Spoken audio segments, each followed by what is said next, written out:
This is SkyTour News for July 29th. I'm Amanda Curran. Today, in 1958, NASA is created. The National Aeronautics and Space Act of 1958 is the United States federal statute that created the National Aeronautics and Space Administration, or NASA.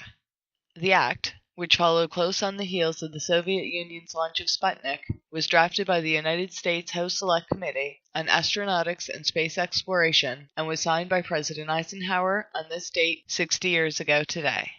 The original 1958 Act charged the new agency with conducting aeronautical and space activities of the United States so as to contribute materially to one or more of the following objectives, which included the expansion of human knowledge of phenomenon in the atmosphere and space, the improvement of usefulness, performance, speed, safety, and efficiency of aeronautical and space vehicles, the development and operation of vehicles capable of carrying instruments, equipment, supplies, and living organisms through space, and the establishment of long-range studies of the potential benefits to be gained from, the opportunities for, and the problems involved in utilization of aeronautical and space activities for peaceful and scientific purposes, just to name a few.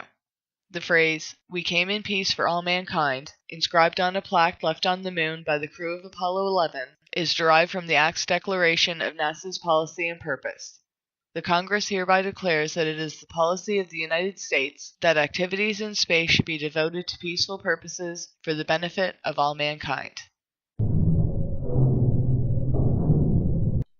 In more recent news, July 25th, 2018, lake confirmed under Mars's southern polar ice cap. After collecting over 3 years of data using the European Space Agency's Mars Express satellite, scientists have confirmed a 12-mile-wide lake lies under the Mars southern polar cap. Some scientists believe that this new evidence suggests about 4.3 billion years ago, Mars may have been a watery world like Earth, with a vast, albeit shallow ocean covering half the planet, but that the planet eventually lost its magnetic field, which stripped the planet of its atmosphere and liquid water. New findings, published in the journal Science, suggest about 1.5 kilometers beneath the planet's southern pole, in a region called the planet Austral, there is a well-defined lake or possibly aquifer covering 20 square kilometers, which the team suggests is salty liquid water. To draw their conclusions, the Italian researchers used data from the Mars Advanced Radar for Subsurface and Ionosphere Sounding, or MARIS, aboard the Mars Express satellite that has been orbiting the planet since 2003. In 2008, MARIS detected an area of bright reflection which suggested the possibility of liquid beneath the ice.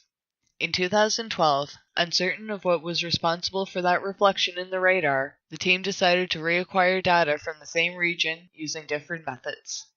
The team had waited until the south pole of Mars was in darkness in order to obtain a clear signal. Eventually, the scientists collected data from 29 orbits, and the reflection was still in the data. The team spent another 2 years going through a rigorous process of accounting for other potential sources for the reflection, but everything pointed to liquid water. While its existence provides a tantalizing prospect for those interested in the possibility of past or present life on Mars, the lake's characteristics must first be verified by future research. While the team's paper has been peer-reviewed, the findings are only based on one source of evidence. Stay tuned as more is sure to develop. This is SkyTour News. I'm Amanda Curran.